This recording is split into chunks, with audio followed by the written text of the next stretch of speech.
Hello. It's Transformation Tuesday. Yes, once again. And we've been coming to, and I'm Judy Matejcek, Life Mastery Consultant, and world class paradigm shifter. And our mission in paradigm shifting and Transformation Tuesday is to shift and uplift the whole planet. How's that? we, are you game? All right. Well, so we've been coming every Tuesday since March of 2020. Yeah, where we're bringing guest speakers in and topics to make you to think about. And so 2025, wow, 5 years. So in the last couple months in 2025, we've been studying the book by Raymond Hollywell, Working with the Laws, and bringing to you each week a different spiritual principle with some guest speakers. So let me tell you about this week. So far we've, you know, these are just little drops in the pond, right? The law of thinking, what we think about, we bring about, the law of supply, law of attraction, the law of receiving, the law of compensation, on and on and on. And we are currently, this week, studying the law of sacrifice. Oh man, I hate that word. When I first heard that, I'm like, heck no. I want it all and I'm not going to give up anything. If you saw my house right now, I keep everything, right? And it's like, where is the good going to fit? So the spiritual law of sacrifice, it emphasizes that idea that personal growth and fulfillment often require letting go of certain things. All right. So, yeah. This law suggests that to gain something of greater value, you must be willing to relinquish lesser attachments, comforts, desires. And it reflects the principle that true abundance and spiritual advancements up that spiral come through that willingness to make sacrifices for a greater good, for the greater good, for that pursuit of even higher ideals. Hollywell explains that sacrifice is not merely about giving up anything material possessions, it also involves emotional and mental attachments. Mm. Yeah, right. By Yeah. releasing what no longer serves our highest purpose, there's this space created for new opportunities, insights, and deeper connections. So the law of sacrifice encourages you to examine your life and identify where it is that you need to release to achieve all those goals in that vision and grow spiritually. And that leads to a richer, more meaningful existence. So, how's that for a wrap up for the law of sacrifice? Now, we're here to talk about it. Well, with our guest today is my friend and colleague, Jennifer Underwood. Now, let me tell you a little bit about Jennifer. So, let's take a deep breath in there. Whew, I know. This is where I'm gonna turn this off. I'm not saying okay, hang in there with me. All right, we're gonna bring this down to not down, we're gonna bring some clarity into what this is about.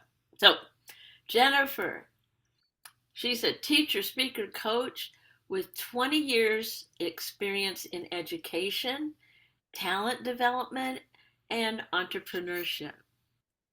After completing her master's in education at Trinity University, Jennifer launched her own consulting and coaching business to help people, organizations, and small business owners create an even greater impact and success in life. Okay, So Jennifer is a certified DreamBuilder coach and life mastery consultant, certified with the Brave Thinking Institute, where she's helped hundreds of people create the life they love. So I love this part. Jennifer, you've served as a mentor for the Empowered Women International program. Yeah. Providing ongoing support to women entrepreneurs applying new skills to their emerging businesses. Jennifer is a member of the Reentry Leadership Team. Wow, just that title. Reentry Leadership. I want to hear all about all of these, okay? And it I also for returning citizens. That's another question I have. All right. So anyway, one of the things I love about Jennifer, you partner with Working Unidos. I hope I said that right. You said it beautifully. Okay. And that's a social enterprise company offering life advancement services for Latinos in the United States. Just take a breath into right there. Yeah, so needed right now. So needed. Jennifer currently lives in Cleveland, Ohio. Yep, with her husband Mark and daughter Isabella. And I want to tell you this one unique thing to know about is that Jennifer, your father started a butterfly and insect museum in Honduras. And his first collection was donated to the Smithsonian Institute in Washington, D.C., one of my favorite places, with insects from over 150 countries. Wow. And you enjoy camping, sailing, and tennis. Well, what else? So let me turn this over to you, Jennifer.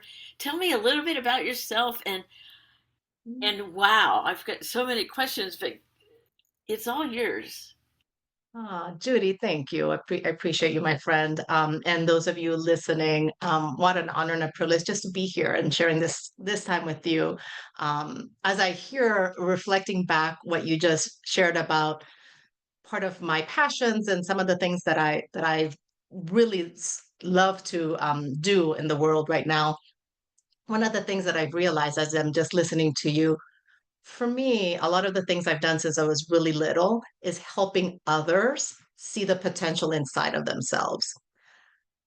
And through coach certification, I've discovered even more strategies and ways to really do this and even more impactful. Um, so a little bit about me, as you were describing with the empowered the women international, that particular group of women are actual women that come from other countries that immigrate to the United States. So they might have a talent, a business in their countries, and it's not as translatable once they come to the United States. And so I've partnered with nonprofit organizations and been a mentor to help them really thrive in their businesses. And a lot of it comes down to like with the law of sacrifice. Like I got to sacrifice the identity thoughts that are limiting. I've got to sacrifice the this is going to be hard thoughts, right? And so helping them really see the potential in themselves. And it's just one of the ways that I love to serve. So Right. Well, good. So tell us a little story, if you can, about perhaps in your life where you've sacrificed the good for the greater, cross those bridges. Yeah. there are several that come to mind. One of them that's most recent. I'll share one. And you mentioned like, oh, if you were to see your house, you know what that would be. So one of the ways that I find that could be practical for those who are listening. So this is a practical sacrifice in where you could see your environment shift. And this has taken me a while to understand. Sacrificing a habit, for me, one of my habits is just putting things, just dropping them on the floor. If there's a chair, it's going to be covered with stuff. It could be an antique chair, but it's going to have clothes and things. It's just in my quote unquote part of that nature. And so as I was studying the book, as you invited me into for this, and I was studying this chapter again a few days ago, I had an aha moment. I was like, wait, I could sacrifice that habit in order to have the great habit of being able to feel at ease and finding the things with peace. And I believe that shift is going to help me then have the result of having a tidy room. Because Judy, I have tried, when somebody says I've tried everything, I've tried everything. I've tried different programs. I've tried to do, like, do I love this? I've tried to donate. I've done all that. Here's this box, and here's this box, and here's this box. But you know what woke me up? Is my Isabella, you mentioned her. She's turning 9 this year. And she has come to me, Mommy, have you seen my keychain? Have you seen my this? And she gets frustrated and flustered. And so for her, I was like, I think we are on this journey together. We're going to sacrifice that old habit and create a new habit, but doing it with fun, with curiosity, and compassion. That's one way I've applied it. So I hope that's helpful to anybody who's listening. Oh my gosh, I think that is so, that, like, it's so real. And when we were talking yesterday, and I mean, I woke up and I decluttered something. I forget what it was. But I'm looking at it's like, oh my gosh, this meant so much to me at one time. Yes. And now it's stuffed somewhere. Well, I'm glad that you mentioned that, because I have two thoughts as I even hear you say that. And is like, I've heard this phrase, the gift is in the giving, right? So possibly somebody gifted this to you and it was meaningful, right? There is something powerful in that. And at the same time, it could be a greeting card, a birthday card. I mean, Grant, look, I was going through boxes. I had letters that I sent hand wrote to my friends when I was in college and that they wrote back to me. You know how I did that process? I read them all. I photocopied them. I sent them a copy and then I let go of those. I don't have to hold on to that box anymore, but I did a ritual around it and I was able to just, like, say thank you and gift it. But it takes some discipline to do that, right? And some self awareness to even, like, take this and put it into a practical way. Because our environments are going to, if there's clutter in our environments, there's clutter in our minds. I'm just saying. I may not want to hear it, but I'm just saying it's true. That is so true. And there's two other examples. Hey, this is all about examples, right? Like, we could read all the books, we could have all the head knowledge, but what, let me see, inspiration without action is really entertainment. That is such a good one. I love Mary for that one. And so, one of my clients, right? She's getting confirmed at Easter, Holy Saturday. She went through this whole process of the RCIA, learning and studying and everything. And her confirmation is Holy Saturday, next Saturday. And I've walked her through the fears, the bridges that go over that. Oh my gosh, like, what am I committing? And I woke up this morning and I'm like, gosh, I got to give her something, something meaningful. And so, first thing for me, go to Amazon, right? Mm. And then I started to declutter. Mhm. I wish, I don't know. And I found the rosary that Mary Morrissey gave to us. She was down here on a women's retreat, Unity of Church of the Hills, and she presented the women's retreat. She just came back from Jerusalem, a pilgrimage. Yes. And she brought a rosary for everybody on that women's retreat, made from the olive wood, the whole thing. Oh. And I had it, I'm embarrassed, I've had it stuffed. Guess what my client's getting for her confirmation? You know, It's powerful. That's beautiful. that just happened this morning. So, I mean, and anyway, I want to hear more I love about. that. Yes, and I love the fact that you know, we are leaving these legacies with our children, right? I can't imagine the legacy my kids have of me right now. I can now. I mean, and like I love that phrase, when I put my head on the pillow for the last time. Yes.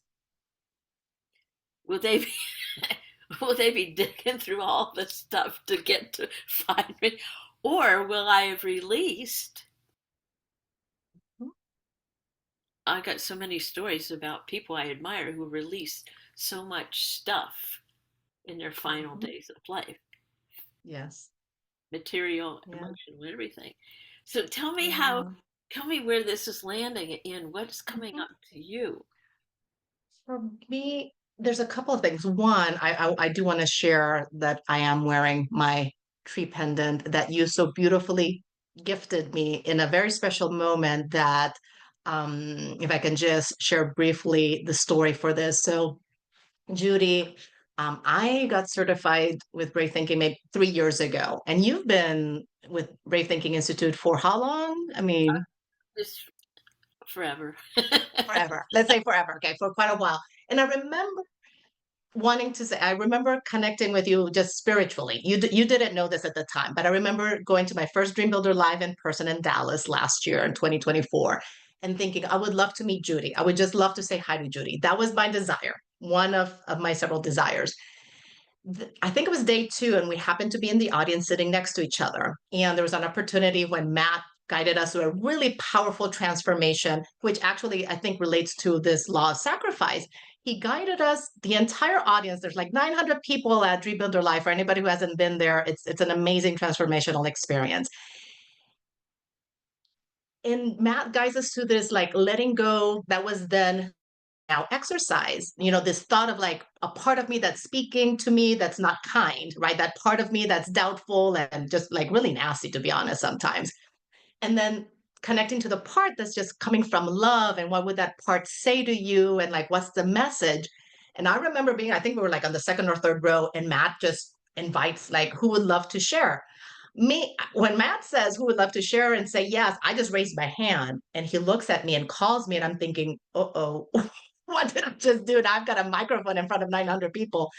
And after I shared, I don't even remember, Judy, what I said, but I remember how you made me feel. Because in my hand, you just held my hand just down, and in my hand, you placed this beautiful pendant, this beautiful tree necklace. And I'm just so grateful. So I just carry this as a very special token. So I appreciate you for that one. And it's one of those, a reminder of like what we're releasing and what we're welcoming in, right? And the gift is in the giving. So I really appreciate you for that. I just wanted to share that here So with I you wanted personally. to continue that story of release in the greater. I saw you as an inspirational message Mhm. at Dream Better Life. Tell us about that, because you were up on stage telling your story. If you wouldn't mind, let's tell that Uh, story here. I'm happy to. Thank you. So thank you for that one. It's that moment has been transformational for me because I remember Mary, even in her teachings, her training, Mary has always one message from Mary that has stuck with me. And I hope that if this serves anybody who's listening, when you show up and you share your story, whether it's one person at a workshop, 10 people, or 900 on stage with Mary at at a Dream Builder Live, to take away the attention from yourself and really deliver a message that's going to serve.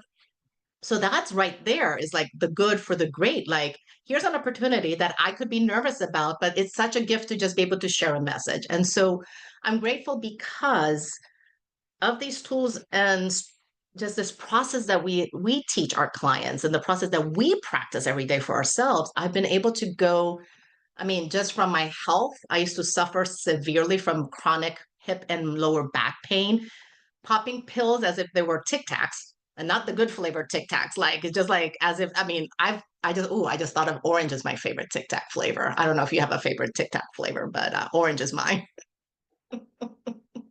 So I went from that to being completely off all medicine. And I believe all of it, I owe it to mindset, a lot of practicing self love, and all of these things. I was able to go from being in my marriage. It'll be 10 years in June, our 10-year anniversary. But I went from having loving my husband dearly, and he loves me, but we were kind of like on autopilot. So creating those habits of just roommates versus like real passion and just this, love affair that you just want to have. But, you know, that it was, I had felt it was, gosh, wow. I even remember one morning, actually one night, crying myself to bed, thinking I'm going to lose him. But spirits spoke to me differently. Spirits like, Jennifer, you're going to lose yourself. Don't lose yourself in the process. And that just woke me up to find more love in myself, in our relationship. And now I'm just happy to share that it's thriving, right? So you've got to there's that sacrifice of, not the sacrifice of letting go of something like, I'm going to sacrifice just going through the motions of being like roommates. No, I really would love more love in my life with him. And it takes that discipline. Gosh, what else can I share? Well, my relationship with my daughter. I love my daughter and I think I'm a great example for her, but I'm not perfect. There've been moments in my life that have been very unskilled in how I've been with her, how I've spoken to her. So much that the other day she goes, Judy, she goes, Mommy, I want to help you. I said, You want to help me? She goes, Yes.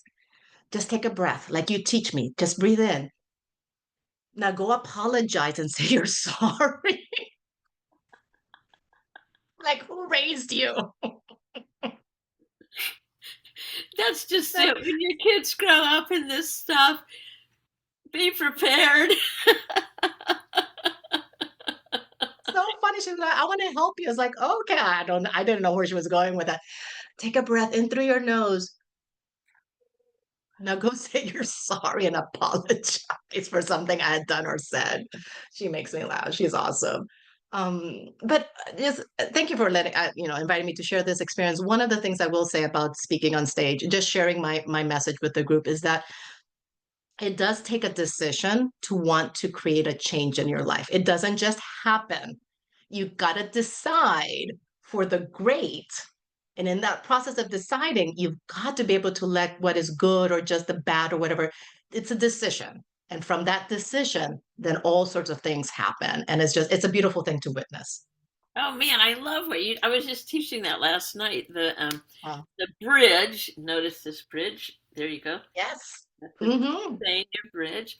Um, the decision to cross the bridge. You can stay on one side forever. Never. A lot of people I know that do. No judgment.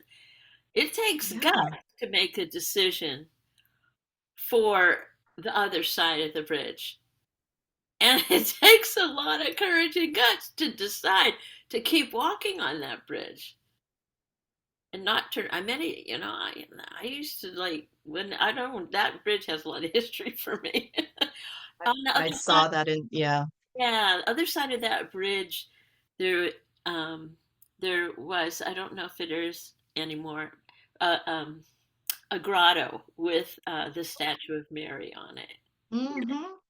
I used to go up there as a kid all the time. So deciding for the that's why it's so important to have that clear vision that changes all the time. So And true. oh my gosh, I'm going to have to let go of negative thinking about what's going on in the world. I kind of like that.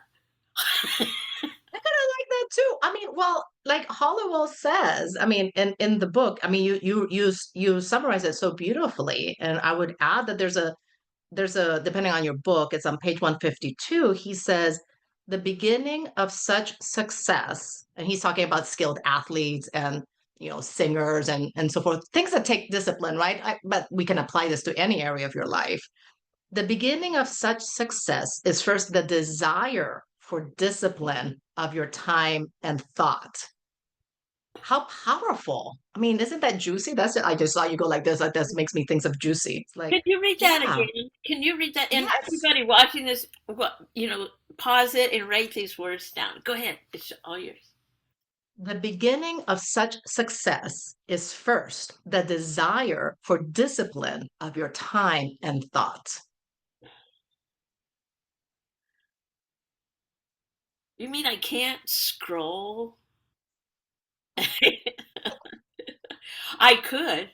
I mean, you mean for me, like, oh, let me see, like, I just went to a Brenda. It's like, oh, yeah, let me scroll, and then my mind goes like the same thing, and like, oh, what if went outside?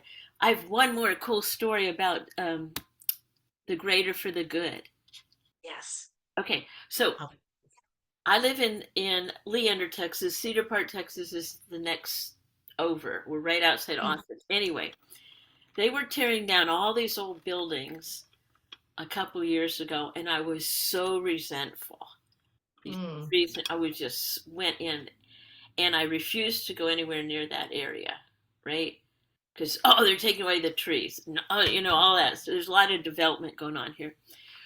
Until one day, about maybe about 6 months ago, I got a text from a friend said, "Hey, I was just in the new Cedar Park library. You got to go there." I went down. They had cleared that land and built this beautiful, beautiful library in the middle of that land. They preserved all these big, giant oak trees. They hung rope swings down. The playground is amazing. The children's library. Anyway,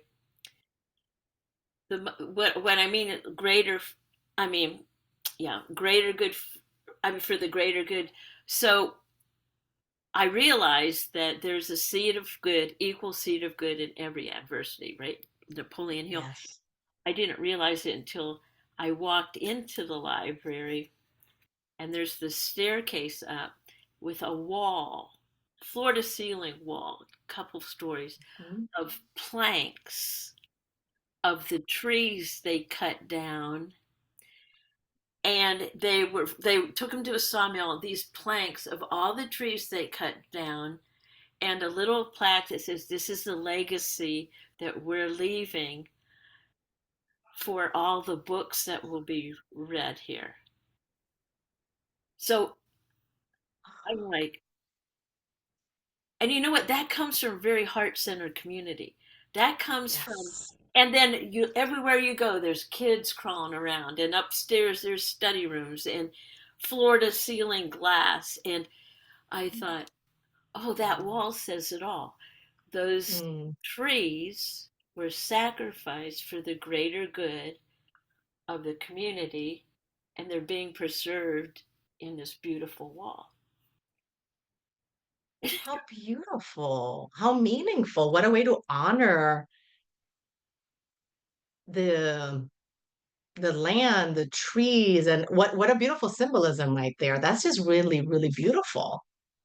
I love that. I wonder, you know how Mary teaches us to say what if and all these and I remember her sharing a story like I wonder how we can take these lessons and kind of what we're sharing in these stories and not have to wait for the result of that library or the result of that whatever it is that tidy room, not having to wait for the result to still to already to be and find that seed of good that you described earlier. Like that's the good in the sacrifice that we're making. We're sacrificing these limiting thoughts. We're sacrificing the whatever habits we feel are part of our identity, and in that process we're already grateful for the great that is already here, even if it's not in the real physical yet.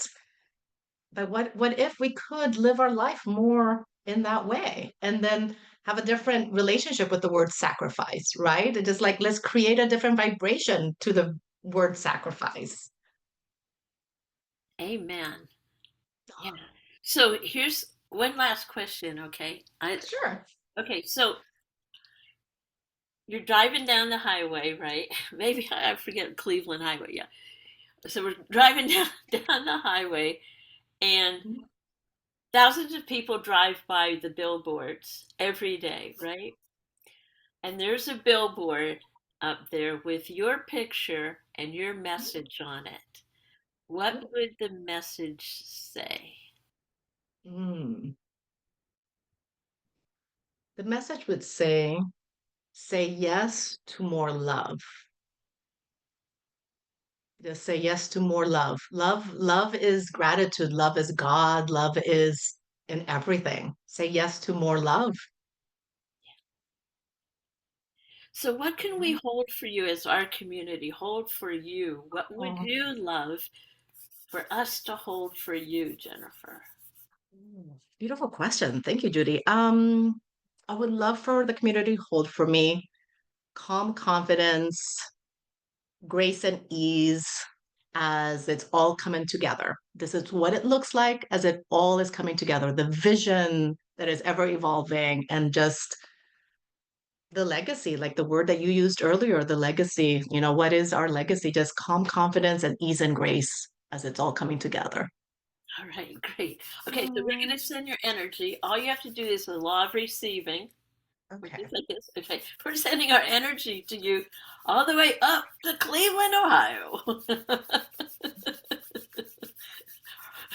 Rock and Roll Hall of Fame, right? Yeah. Cleveland, Yes. yeah. All right, so here we go. We're sending energy Mhm. to you for calm confidence and legacy. Mm, Here you go. Got it. All I right. receive it. Thank you so much. This has been such a pleasure. You go.